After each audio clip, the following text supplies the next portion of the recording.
చాలు, ఆయన మాట చాలు, ఆయన చూపు ఒక్కసారి మనంగా చూశారనుకోండి, అంతే. ఇంకా దేవుని మహాకృప మన మీద కుమ్మరించి మనకున్న సమస్యలన్నిటిని కూడా దూరపరిచి శాంతి, సమాధానము, నెమ్మది, సంతోషాన్ని ఇచ్చే దేవుడు.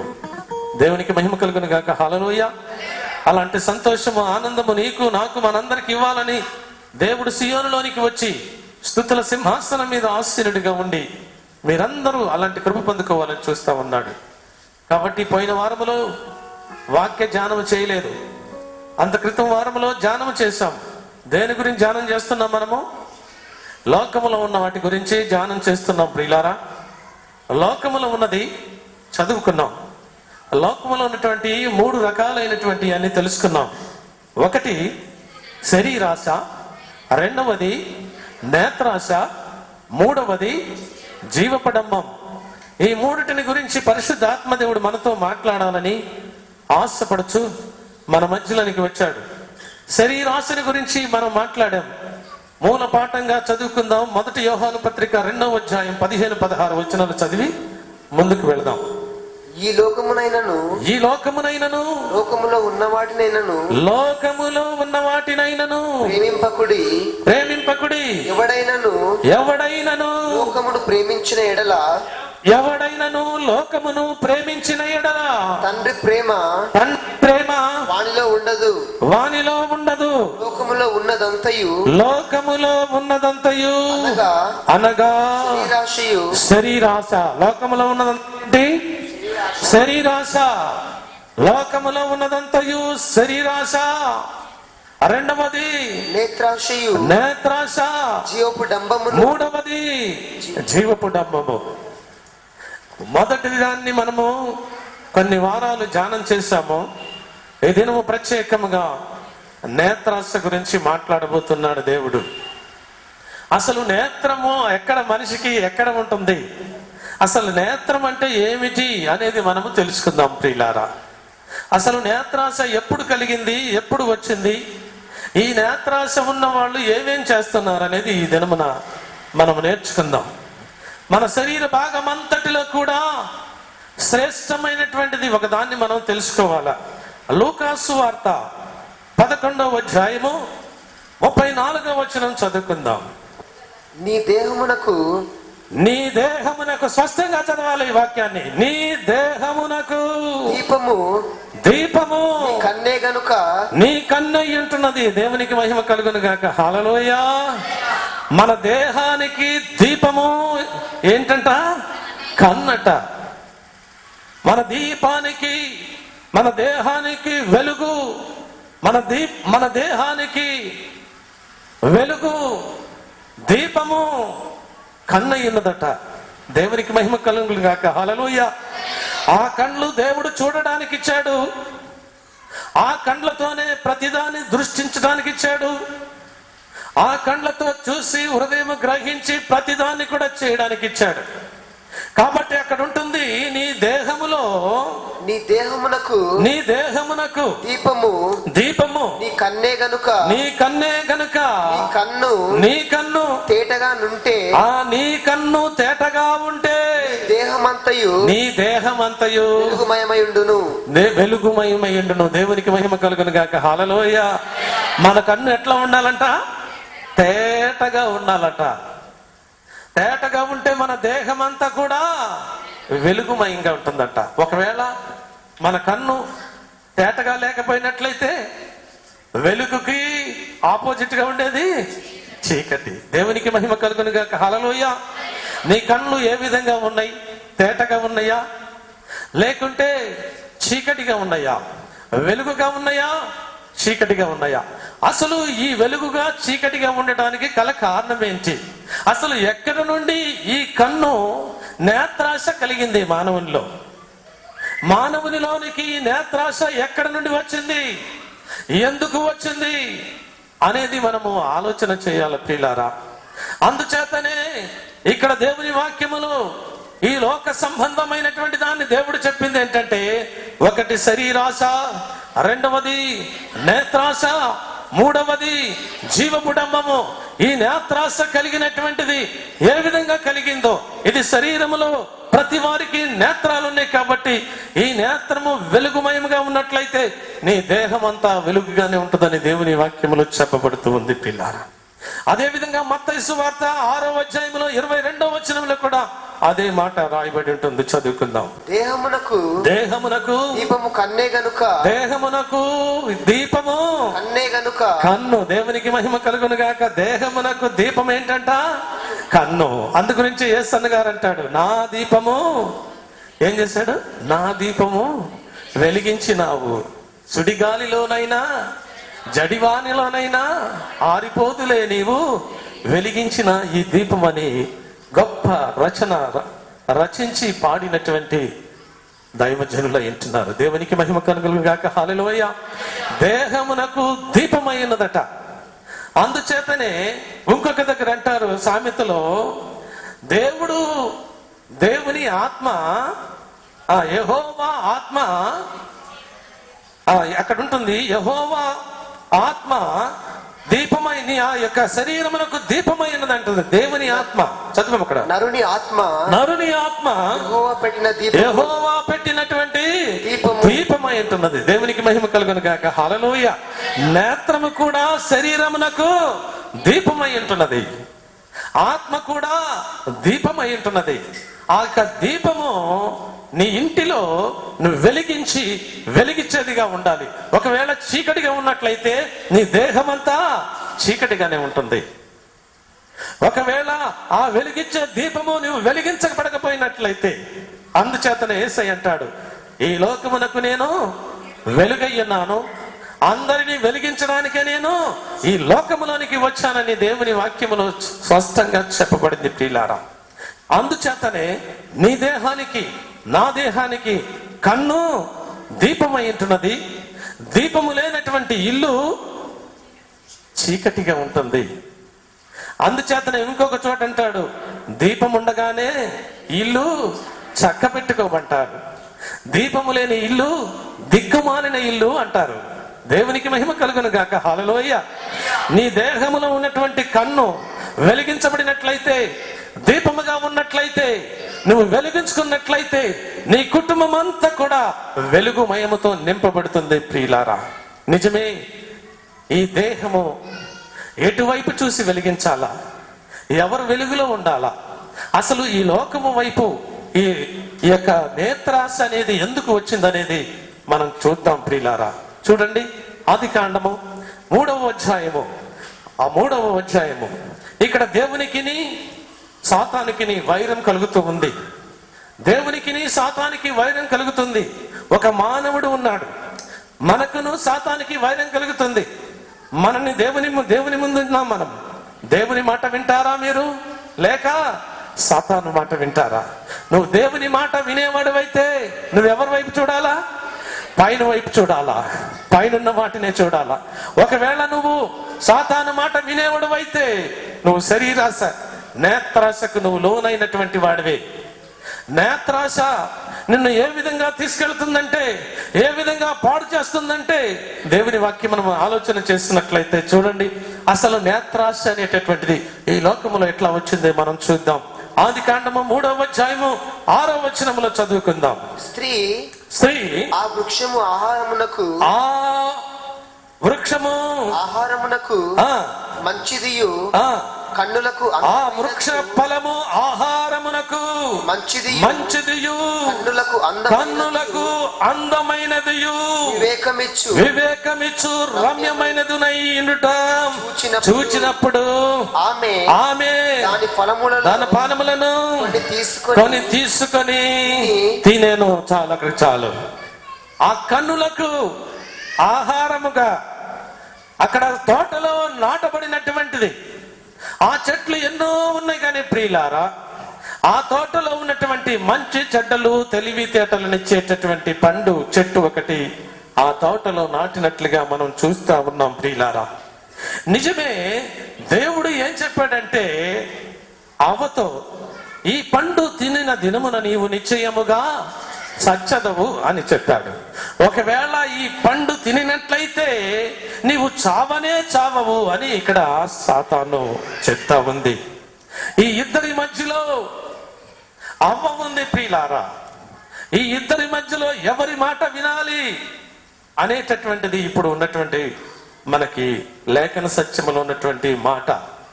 ఇప్పుడు నేత్రాశ అనేది మాట్లాడుకుంటున్నాం. ఇక్కడ ఈ పండు చూసినట్లయితే చూడడానికి చాలా అందంగా ఉందట.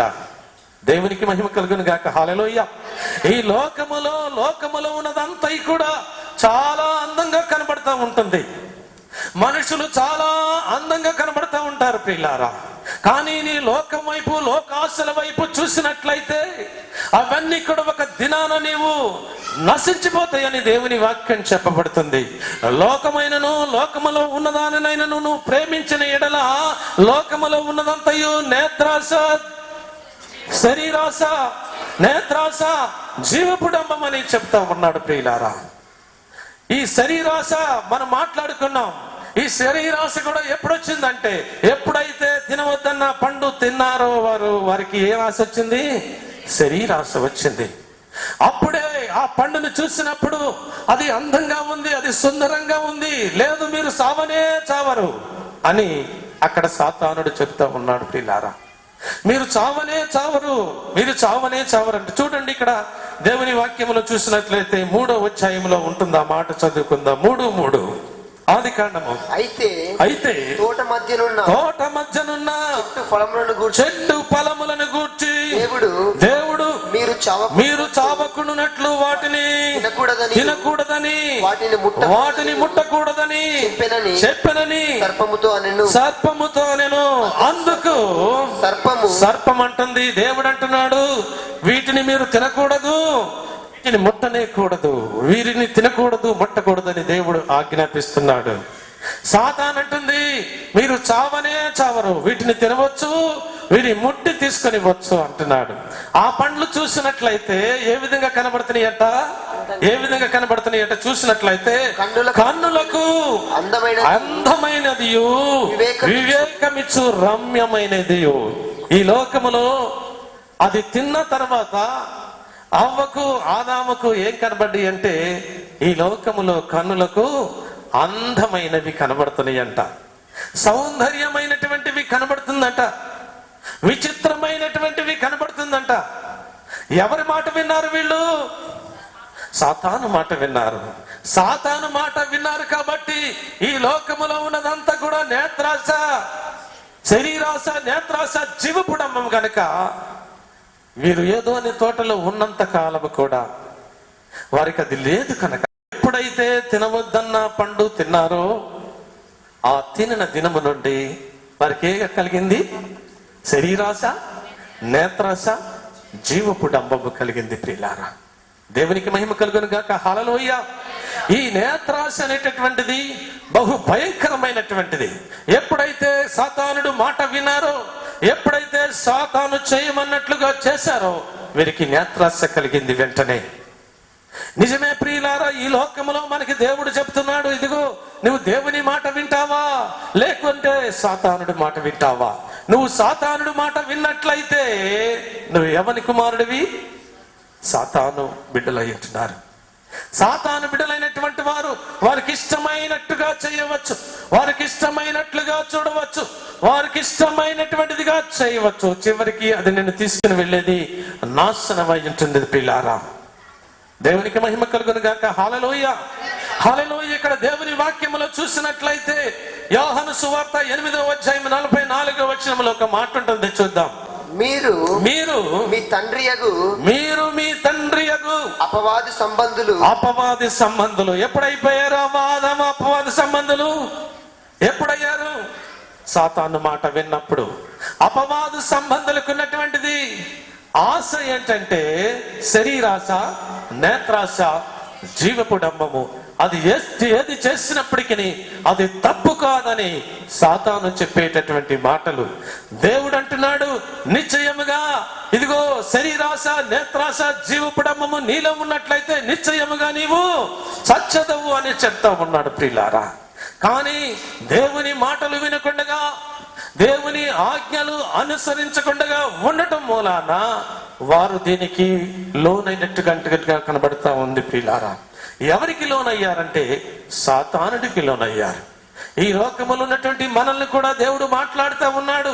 ఇదిగో మంచి చెడ్డ మీ ముందు పెట్టాను, చీకటి వెలుగు మీ ముందు పెట్టాను. దేవుణ్ణి ఉన్నాడు, చీకటి ఉంది, సాతాను ఉంది. నువ్వు దేవుని బిడ్డలుగా చేయబడినట్లయితే, నీ దేహము వెలిగించుకున్నట్లయితే, నీ దేహములో ఉన్నటువంటి కన్ను శ్రేష్టమైనటువంటిది అయితే నీ దేహమంతా వెలుగుమయమైంటుందని దేవుడు చెప్తా ఉన్నాడు. ఎప్పుడైతే సాతాను సంబంధిగా చేయబడ్డారో, ఎప్పుడైతే సాతాను బిడ్డలుగా చేయబడ్డారో వారు ఎవరికి వారసులయ్యారంటే యోహాను సువార్త 8:44 చదువుతున్నాడు. ఆ మాట చదవండి. మీ తండ్రియగు అపవాది సంబంధులు, మీరు మీ తండ్రియగు అపవాది సంబంధులు, మీ తండ్రి దురాశలు నెరవేర్చగోరుచున్నారు. దేవునికి మహిమ కలుగును గాక. మీ తండ్రి దురాశలు మీరు నెరవేరుస్తున్నారు. ఎందుకంటే ఆ తండ్రి మాట మీరు విన్నారు కనుక, ఆ సాతానుడు మాట విన్నారు కనుక. అందుచేతనే మీకు శరీరాశ కలుగుతుంటుంది. ఈ శరీరాశ ఏం చేసిందో మనం మాట్లాడుకున్నాము. తినము తాగము సుఖించుము అంటుంది. నేత్రాశ, ఇదిగో నువ్వు నేత్రాశ కలిగి ఉన్నావు. నీ నేత్రము సరైనటువంటి దీపమై ఉంటుంది నీ శరీరానికి. అది మంచిగా లేకపోయినట్లయితే నీ శరీరం అంతా కూడా చీకటిమయమైపోద్దని దేవుని వాక్యం చెప్పబడుతుంది. ఇదిగో నువ్వు దేవుని మాట వినకుండా సాతానుడి మాట విన్నావు కాబట్టి నీ శరీరం అంతా చీకటమయమైపోయింది. నీకు నేత్రాశ బాగా ఉంది. నీవు దేవుడు చేయవద్దన్న పని చేయటం లేదు, నువ్వు మానేయటం లేదు. దేవుడు చేయవద్దన్న పని మానకుండా సాతానుడు చేయమన్న పని నువ్వు చేస్తున్నావు. ఇదిగో ఈ లోకములో స్త్రీ ఏ విధంగా ఉండాలని దేవుని వాక్యం చెప్తుందంటే మృదువైనటువంటి స్త్రీగా ఉండాలా, అక్షయ అలంకారము ధరించుకున్నటువంటి వారిగా ఉండాలి ప్రియులారా. ఎందుకన్నట్లయితే నీకు మంచిది అయి ఉంటున్నది. నువ్వు దేవుని కుమార్తెగా ఉన్నప్పుడు నీ ఒక తలంపుల్లో, నీ ఆలోచనలో సమస్తము కూడా దేవుని కుమార్తెలకు సంబంధించినటువంటి వ్యక్తిగా నీ ఉండాలని దేవుడు ఆశపడుతూ ఉన్నాడు. నువ్వు దేవుని నమ్మిన తర్వాత నీ రూపమంతా మార్చబడాలా, నీ ఆలోచనలన్నీ మార్చబడాలా, నీ తలంపులన్నీ మార్చబడాలా, నీ కట్టు బొట్టు అంతా కూడా మార్చబడాలా. నువ్వు ఒకవేళ నువ్వు బొట్టు పెట్టుకున్నావంటే నువ్వు దేని సంబంధం అని దేవుడు చెప్తున్నాడంటే నువ్వు సాతాను సంబంధివే, నువ్వు దేవుని సంబంధివి కాదు. ఎందుకంటే దేవుని మాట వినటలేదు నువ్వు. దేవుడు నిన్ను పరిశుద్ధపరిచి పవిత్రపరిచి ఒక వెలుగుగా నిన్ను ఉంచాలని ఆయన చూస్తా ఉన్నాడు. ఒక శ్రేష్టమైనటువంటి వ్యక్తిగా ఉంచాలని చూస్తా ఉన్నాడు. నీవనుకుంటున్నావు నువ్వు ఏ సంబంధం అంటే నువ్వు సాతాను సంబంధం కనుక నీ ఆశలు, నీ నేత్రాశ పోవటం లేదు, నీ నేత్రాశ పోవటం లేదు, నీ ఆలోచనలు పోవటం లేదు. ఈ దినాల్లో చూసినట్లయితే భయంకరమైనటువంటి స్థితులు చూస్తా ఉన్నాం ప్రియులారా. నేత్రాశ కలిగినటువంటి భయంకరమైనటువంటి డ్రెస్అప్ చూస్తున్నాం, భయంకరమైనటువంటి వారిని మనం చూస్తున్నాం. దేవుడు అంటున్నాడు అది దేవునికి విరోధమైనటువంటిది అంటున్నాడు. దేవునిలోనికి వచ్చిన తర్వాత, మారు మనసు పొందిన తర్వాత, పాపక్షమాపణ పొందిన తర్వాత ఒక అమ్మగారు వాక్యం చెప్తా ఉన్నారు టీవీలో. ఆ అమ్మగారు వాక్యం చెప్పేటప్పుడు తల నిండా పూలు పెట్టుకుని వాక్యం చెప్తుంది. అమ్మగారు మేము టీవీ పెట్టాము, వాక్యం వస్తూ ఉంది. ఇప్పుడు పెద్ద స్పీకర్లుగా ఉన్నారు. ఇప్పుడు వెంటనే ఆ ఫోన్ నెంబర్లు తీసుకుని వెంటనే ఫోన్ చేశారంట. అమ్మా, నీకు ఇంకా ఆశ నీలో నుండి పోలేదు. ఒక సేవకురాలుగా ఉన్నటువంటి నీవు తల నిండా పూలు పెట్టుకుంటావా? అయితే బొట్టు కూడా పెట్టుకోవచ్చు, తప్పులేదు. కానీ ఏం చేయబడ్డారంటే సాతానులు ఏ విధంగా మార్చబడ్డారు? దేవుని మాట వినకుండా నేత్రాశ కలిగినప్పుడు అవ్వ ఆదాముకి ఏం జరిగింది? వారు ఏమైపోయారంట? వారు ఏమైపోయారో చూపిస్తాను. ఆదికాండంలో చూడండి, ఆదికాండము 3వ అధ్యాయంలో చూడండి. వారిని ఏమంటాడు? 4వ వచనంలో ఉంటుంది ఆ మాట, చదువుతాం. అందుకు సర్పము మీరు చావనే చావరు, ఏలయనగా మీరు వాటిని తినిన దినమున మీ కన్నులు ఏం చేయబడతాయట? మీ కన్నులు తెరవబడతాయట. దేవునికి మహిమ కలుగును గాక. హల్లెలూయా. అప్పటి వరకు దేవుని చూసేటటువంటి కన్నులు, అప్పటి వరకు దేవునితో మాట్లాడేటటువంటి కన్నులు, అప్పటి వరకు తోటలో ఉన్నటువంటి ప్రతిదాన్ని పరిపాలించేటటువంటి కన్నులు దేవునితో ప్రతి దినము మాట్లాడి ఆయనను చూసి, ఆయనను ఆనందించి, ఆయన వెలుగును చూసి, ఆయన మహిమను చూసి, ఆయన ప్రభావమును చూసి మాట్లాడేటటువంటి కన్నులు ఎప్పుడైతే దేవుని మాట వినకుండా ఆజ్ఞ అతిక్రమించారో వారు ఏమైపోయారో తెలుసా? చూడండి, దాని వాక్యములో ఉంది, చదువుకుందాం. చదవండి అక్కడ.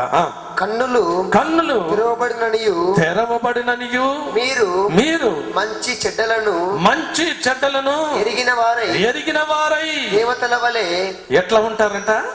దేవతలు అయిపోయారు. దేవునికి మహిమ కలుగును గాక. హల్లెలూయా. దేవతలైనటువంటి వారు బొట్టు పెట్టుకోవచ్చు. దేవతలైనటువంటి వారు మీ ఇష్టం వచ్చినటువంటి గజ్జల పట్టాలు పెట్టుకోవచ్చు, మీ ఇష్టం వచ్చినట్లుగా ఆడుకోవచ్చు. కానీ మీరు దేవుని బిడ్డలు కానే కారు. మీ దయ స్వరూపం మార్చబడాలా, మీ ఆలోచనలు మార్చబడాలా, మీ తలంపులు మార్చబడాలి. ప్రియులారా, అవ్వ చూసినట్లయితే తోటలో ఉన్నంత వరకు ఎంతో తోటలునంట అక్కడ ఉన్నటువంటి ప్రతి దానికి అవ్వ ఆదాము ఏ పేరు పెడితే ఆ పేరు పట్టి పిలిచారంట. వాటిని, జంతువులన్నిటినీ కూడా, వాటన్నిటినీ పరిపాలించమన్నాడట దేవుడు. వీటన్నిటిని జాగ్రత్తగా చూడమన్నాడట. ఎప్పుడైతే దేవుని మాట వినకుండగా, ఎప్పుడైతే సాతాను మాట విన్నారో వారు ఏమైపోయారంట? దేవతలు అయిపోయారట. ఈ లోకములో పరిపాలించే దేవతలు ఎన్నో తెలుసా మీకు? ఎన్నో తెలుసా? 3.5 దేవతలు ఉన్నాయి. 3.5 దేవదూతలు. అంటే దేవదూతలట దేవతలుగా మారిపోయారట. దేవునికి మహిమ కలుగును గాక. హల్లెలూయా. అందు గురించే 33.5 సంవత్సరాలు యేసయ్య ఈ లోకములోనికి వచ్చి వాటన్నిటి నిమిత్తము ఆయన ప్రాణాన్ని త్యాగం చేశాడు. నిన్ను మార్చాలని, నీ ఆలోచనలు మార్చాలని, నీ తలంపులు మార్చాలని, నీ ఊహల్ని మార్చాలని, ఆ దేవత రూపం పోవాలని, ఆ దేవతలాగా నువ్వు ఉండకూడదని, దేవుని కుమార్తెగా ఉండాలని, దేవుని కుమారుడిగా ఉండాలని, సాధువైనట్టు మృదువైనట్టు అక్షయ అలంకారము నువ్వు ధరించుకుని ఉండాలని దేవుడు చెప్తా ఉన్నాడు. కానీ నువ్వు నేత్రాశ కలిగి ఉన్నావు. నీ నేత్రాశ నీలో నుండి పోకపోయినట్లయితే నువ్వు దేవుని కుమార్తెవు కావు. నీ నేత్రాశ నీలో నుండి పోకపోయినట్లయితే నువ్వు దేవుని కుమారుడవు కావు. నీ శరీరం అంతా చీకటిమయమైపోతుంది. నీ దేహం అంతా దీపము లేని ఇల్లులాగా అయిపోతుంది, దిక్కుమాలిన ఇల్లులాగా అయిపోతుంది. దేవతలు ఎక్కడుంటాయో తెలుసా? ఎక్కడుండి చెప్పండి. దానిలో వెలుగుండదు, చీకటి మాత్రమే ఆవరించుంటుంది. తోటలో చూసినట్లయితే గొప్ప వెలుగుగా దేవుడు ఉన్నంత కాలం ఏదైనా తోటలో ఉన్నారు. ఆ తోటలో ఉన్నంత కాలము గొప్ప వెలుగు, గొప్ప మహిమ, గొప్ప ప్రభావము, దేవునితో సంభాషణ, దేవునితో ఆనందము, దేవునితో సంతోషము, దేవునితో ఎన్నెన్నో వారు అనుభవించారు. ఎప్పుడైతే దేవుని మాట వినకుండగా లోకం వైపు చూశారో, సాతాను వైపు చూశారో, తన తండ్రి అయిన అబద్ధ ప్రవక్తను చూశారో, సాతానుని చూశారో, దాని మాట విన్నారో, వారికి దాసులైపోయారు. చూడండి, ఇప్పుడు చదవండి 8:44. ఇప్పుడు చదువుదాం. యోహాను సువార్త 8:44 చదువుకుందాం. మీరు మీ తండ్రియగు అపవాది సంబంధులు మీ తండ్రి దురాశలు నెరవేర్చగోరుచున్నారు. మీ తండ్రి దురాశలు మీరు నెరవేరుస్తా ఉన్నారు. అపవాది ఎలాంటి వాడంట? దురాశ కలిగిన వాడట, నేత్రాశ కలిగిన వాడట. అనేకమైనటువంటి మంత్ర తంత్రాలు చేసి ఏ విధము చేతనైనా గాని దేవునిలో ఉన్నవాడిని పడగొట్టడమే వాడి ఆశయమై ఉంటున్నది. ఉన్నటువంటి అవ్వను ఆదామును పడగొట్టాడు. ఈ లోకంలోకి వచ్చిన తర్వాత నీవు కూడా వాని మాట వినేటట్టుగానే ఉన్నావు. ఏమంటున్నాడు? ఇదిగో నేను ఈ లోకంలోనికి వచ్చాను కనుక నువ్వు మాట విన్నట్లయితే నువ్వు అపవాది సంబంధివి కాకుండా నీలో ఉన్నటువంటి శరీరాశ, నేత్రాశ, జీవపు డంబము నీలో నుండి తీసివేసుకోవాలి. అది నీ తండ్రి వలన కలిగినవి కావు అంటాడు. దేవునికి మహిమ కలుగును గాక. హల్లెలూయా. అవి ఎవరి వలన కలిగినవి కాదు, అవి దేవుని వలన కలిగినవి కాదు. ఏవవి? శరీరాశ, నేత్రాశ, జీవపు డంబము. ఎవరి వల్ల కలిగినవి? సాతాను వల్ల కలిగినవి. దేవునికి మహిమ కలుగును గాక. హల్లెలూయా. ఒకవేళ అవి నీలో ఉన్నాయంటే నువ్వు ఎవరి సంబంధివి? సాతాను సంబంధివి. అందుగురించే ఇక్కడ అంటున్నాడు దేవుని వాక్యంలో, చదువుదాం మాట. మీ తండ్రి దురాశలు నెరవేర్చగోరుచున్నారు. మీ తండ్రి దురాశలను మీరు నెరవేర్చగోరుచున్నారు. ఆది నుండి వాడు నరహంతకుడై ఉండి. ఎలాంటి వాడంట? ఆది నుండి కూడానంట. ఎవడు? సాతానుడట, నరహంతకుడట. దేవునికి మహిమ కలుగును గాక. హల్లెలూయా. వాడికి దురాశలు కలిగి ఉన్నాయి, వాడికి దుష్టత్వము కలిగి ఉన్నది. ఎందుకంటే మంచిగా ఉన్నదాన్ని పాడు చేయటము, వెలుగుగా ఉన్నదాన్ని చీకటిగా చేయటము, మంచిగా ఉన్న వారిని చెడ్డగా మార్చడము, మంచి జీవితాన్ని జీవించేటటువంటి వారిని ఆశలు కలిగించి అన్నిటినీ కూడా మాయ చేసి వాడు మనుషులుగా చేసుకునేటిది సాతాను సంబంధమైనటువంటి పనులు. చివరాకారికి మనము దేవుని వాక్యంలో చూసినట్లయితే యేసయ్యను కూడా తీసుకుని వెళ్ళి అన్ని కూడా చూపించిందంట. దేవుని ఆత్మ చేత నింపబడ్డాడు కాబట్టి వెనుకోకుండా వచ్చాడు. అది తర్వాత మాట్లాడుకుందాం. కాబట్టి ప్రియులారా, అక్కడ దేవుని వాక్యములో చూసినట్లయితే మీ తండ్రి ఆది నుండి వాడు నరహంతకుడయ్యుండి సత్యమందు నిలిచినవాడు కాడు. వాని యందు సత్యమే లేదు. వాని యందు ఏమి లేదట? సత్యమే లేదట. వాడి దగ్గర, ఎవరి దగ్గర? సాతానుడి దగ్గర సత్యము లేదే. అంత అబద్ధము. ఎప్పుడైతే అవ్వ ఆదాము దేవుని మాట వినకుండా సాతాను మాట విన్నారో వారు నేత్రాలు తెరవబడినాయట. వారు దేవతల్లాగా మారిపోయారట. వారి ఇష్టానుసారంగా జీవించడానికి ఆశలు కలిగి, కోరికలు కలిగి, ఇక శరీరాశ, నేత్రాశ, జీవపుడమ్మము కలిగి ఉన్నారు. కనుక దేవుడు వచ్చినప్పుడు వారిని ఏదేనులో నుండి వెంటనే దూరపరిచాడు.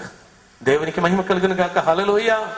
నేత్రాశ కలిగి ఉన్నట్లయితే, ఈ లోకములో ఉన్నటువంటి ఆశలు కలిగినట్లయితే, ఈ లోకములో ఉన్నటువంటి ఆశలు నీకున్నట్లయితే నువ్వు దేవునికి కుమారుడవు, కుమార్తెవు కావని దేవుని వాక్యము స్పష్టంగా చెప్పబడుతుంది పిల్లాడ. కాబట్టి నేత్రాశ అనేది బహు భయంకరమైనటువంటిది.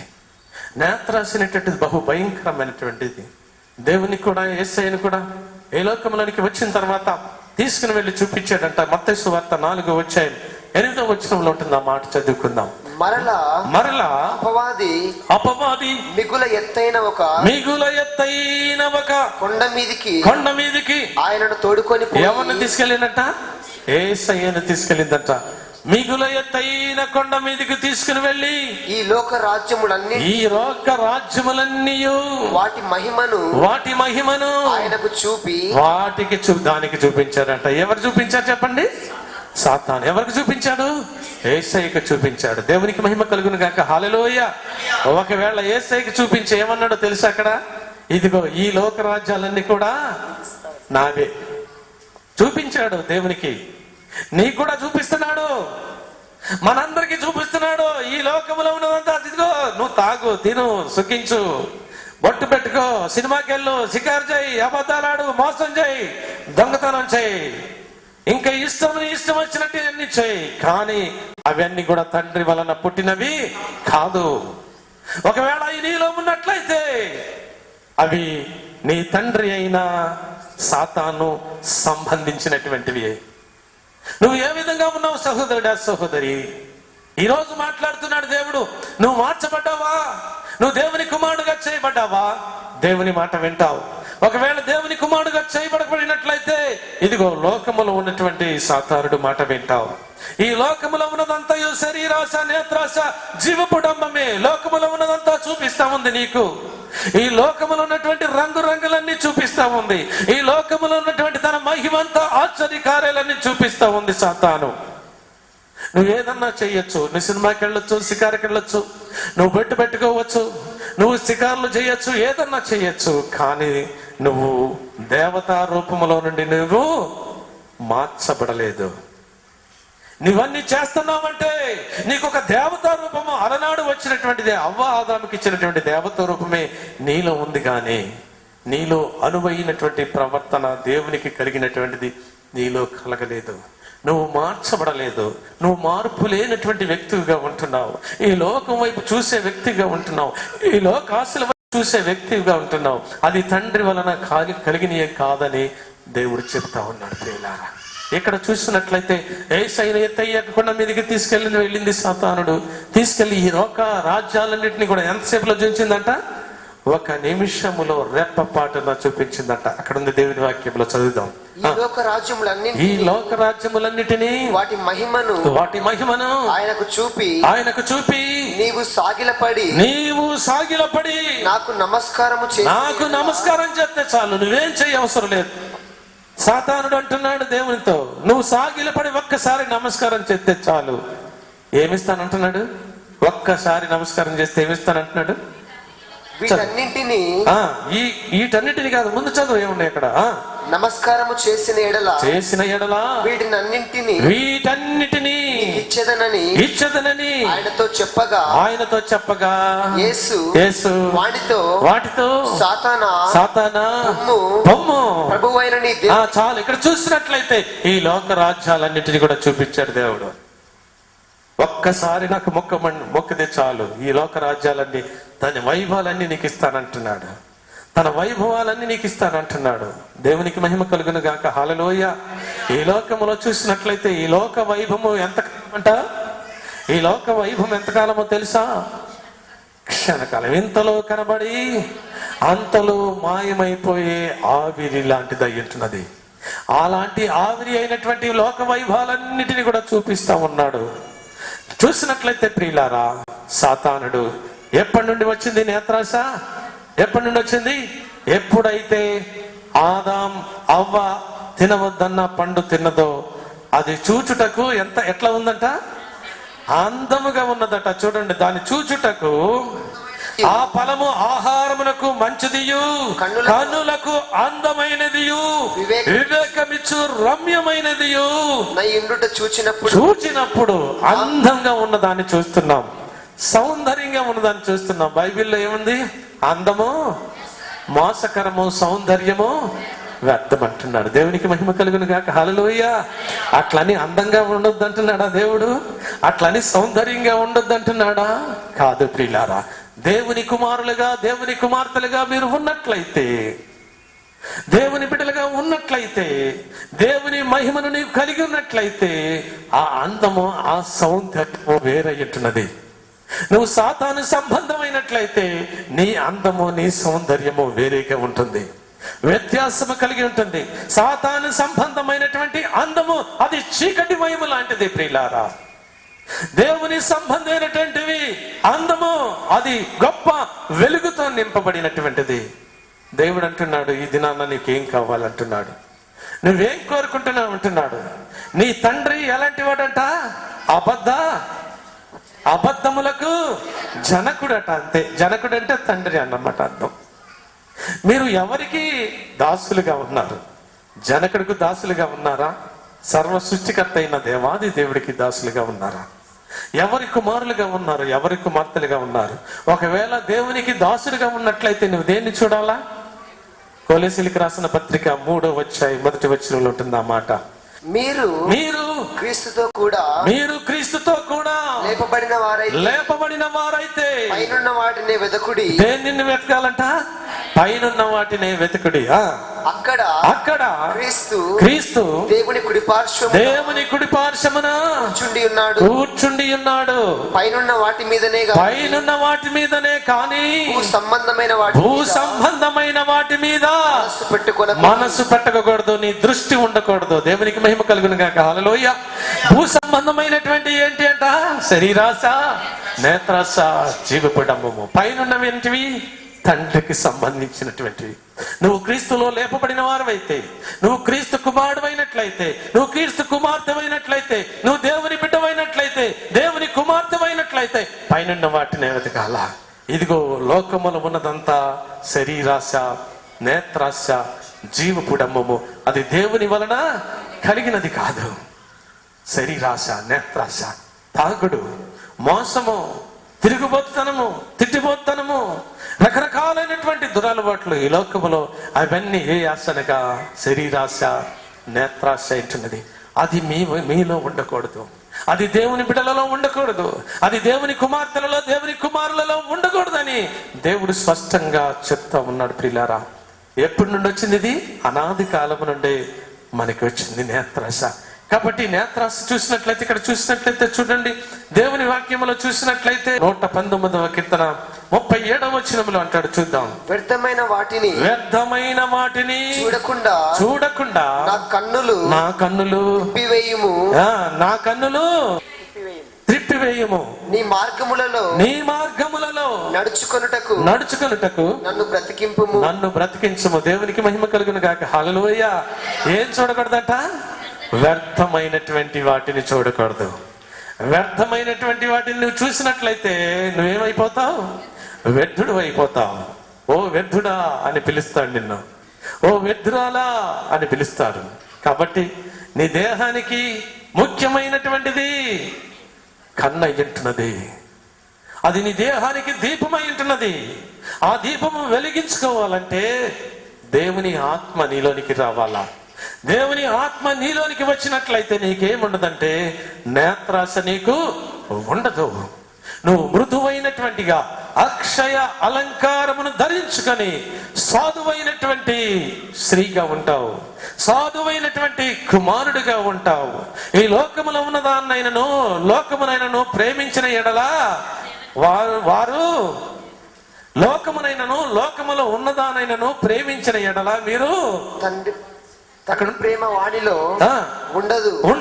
లోకములో ఉన్నదంతయు అనగా శరీరాశ నేత్రాశ అని చెప్పబడుతుంది. దేవునికి మహిమ కలుగును గాక. హల్లెలూయా. కాబట్టి నేత్రాశ అనేది ఏ విధంగా వచ్చింది? అనేకమైనటువంటి అనాది కాలము నుండి సాతానుడు ప్రతి వారిని కూడా లోకములోనికి తీసుకుని వస్తున్నాడు ప్రియులారా. నశించిపోయేటట్టుగా చేస్తా ఉన్నాడు ప్రియులారా.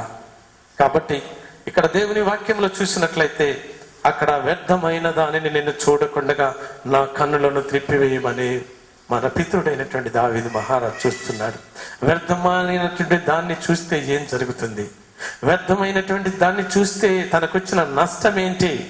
తనకు జరిగినటువంటి పరిణామం ఏంటో వచ్చే వారంలో ధ్యానం చేద్దాం. ఇక్కడ దేవుని వాక్యంలో చూసినట్లయితే ప్రియులారా, ఆది కాండము 13వ అధ్యాయము 9వ వచనం చదువు. ఈ దేశమంతయు నీ ఎదుట ఉన్నది కదా, దయచేసి నన్ను విడచి వేరుగా ఉండుము.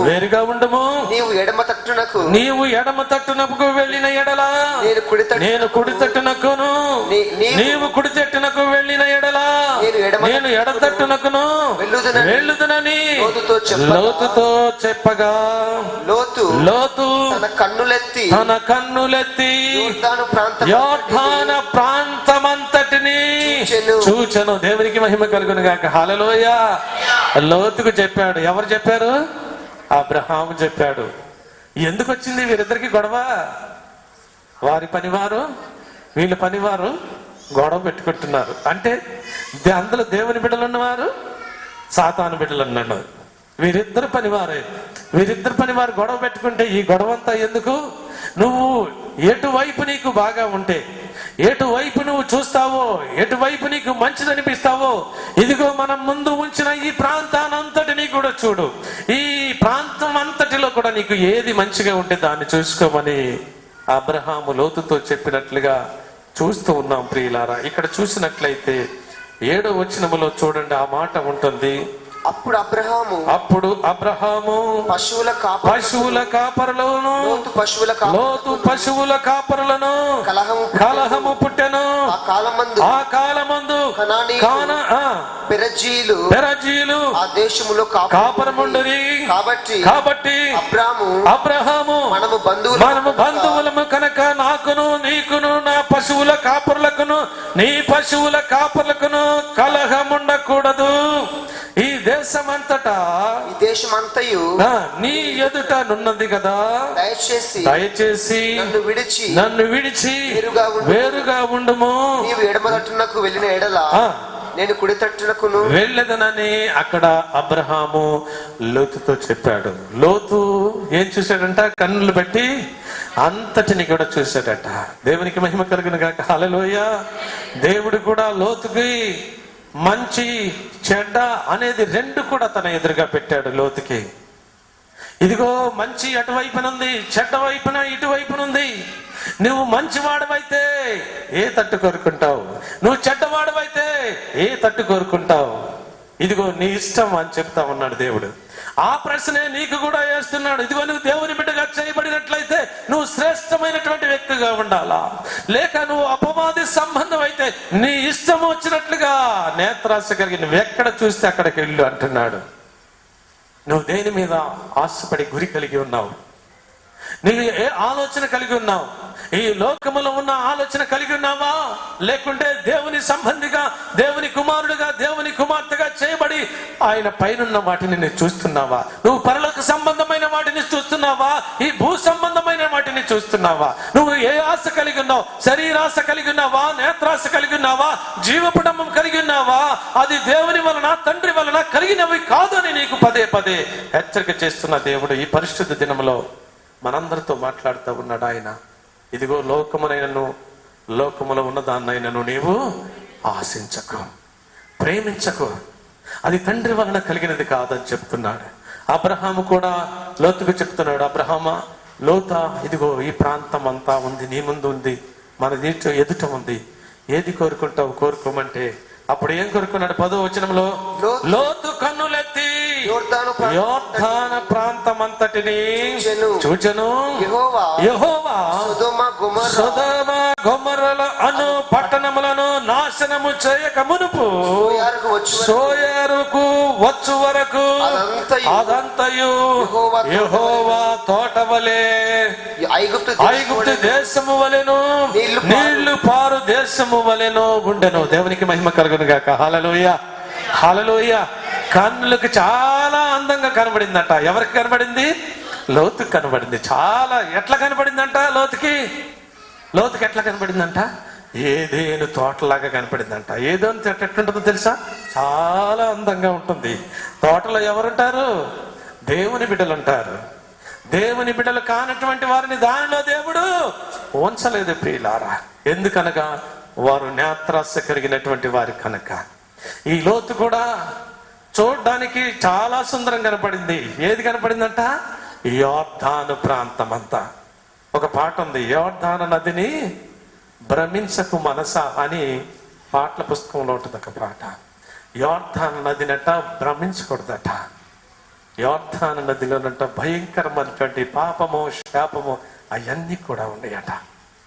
ఒకవేళ భ్రమించినట్లయితే నువ్వు దానికి నీవు దాసుడు అవుతావు అని దేవుని వాక్యం చెప్తుంది.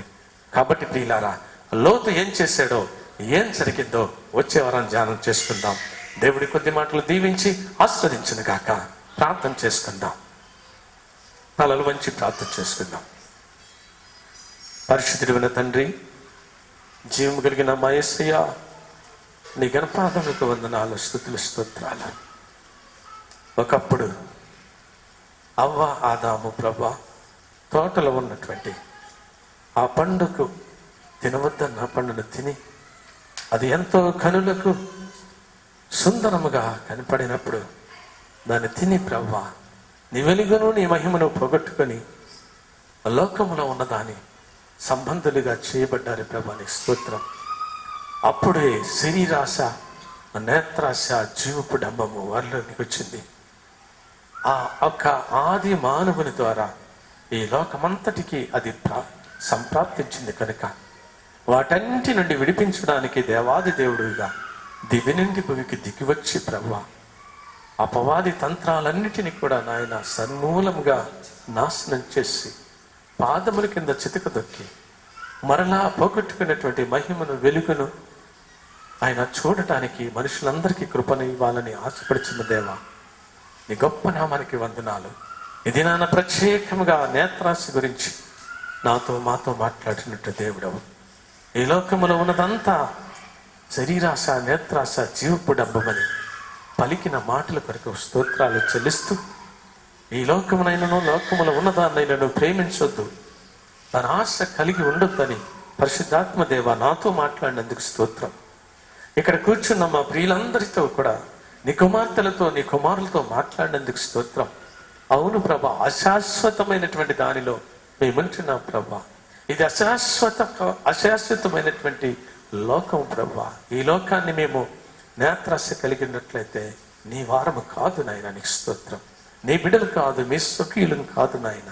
కాబట్టి మమ్మలను ఈ శరీరాశ, నేత్రాశ, జీవపడము ప్రతి మనిషిలో నుండి తీసివేసి నీ బిడ్డలుగా చేయబడి నిన్ను మహింపచ్చి గణపచ్చి హెచ్చించే విధముగా కృప వెంబడి కృప కుమ్మరించి ప్రతి వారిని నీ బిడ్డలుగా చేసి నాయన మీరే దీవించి ఆశీర్వదించి ప్రతి కుటుంబంలో సంతోషము, ఆనందము, క్షేమము, కాపుదల అనుగ్రహింపచేసి దీవించి ఆశీర్వదించి పంపించి మహిమ, ఘనత, ప్రభావం మీరు పొందుకుంటారని నన్ను మమ్మల్ని మీ చేతులకు అప్పగించుకుంటూ దూర ప్రాంతము నుండి బిడ్డలను తోడుకుని వచ్చిన ప్రతి వారిని జ్ఞాపకం చేసుకోండి. మార్పు చెందినటువంటి బిడ్డలుగా, నీ బిడ్డలుగా చేయబడినటువంటి వారిగా, మీ మాట వినేటటువంటి వారిగా, మీ చిత్తాన్ని నెరవేర్చే వారిగా ప్రతి వారిని కూడా మార్చి మహిమ, ఘనత, ప్రభావములు మీరే పొందుకుంటారని చేరిన మమ్మల్ని అందరినీ మీ చేతులకు అప్పగించుకుంటూ నీ కుమారులుగా, నీ కుమార్తెలుగా చేసి, వారసులుగా చేసి నిన్ను మహింపచ్చే విధముగా, ఘనపరిచే విధముగా, హెచ్చించే విధముగా మీ ఆత్మ మాలో ఉంచి మిమ్మల్ని మహింపచ్చి గణపరిచి హెచ్చించే కృప నాకు మాకు అనుగ్రహింపచేసి మహిమ, ఘనత, ప్రభావం మీరే పొందుకుంటారని యేసయ్య పరిశుద్ధ నామములో స్తుతించి వేడుకొచ్చున్నాం పరమ తండ్రి. ఆమేన్.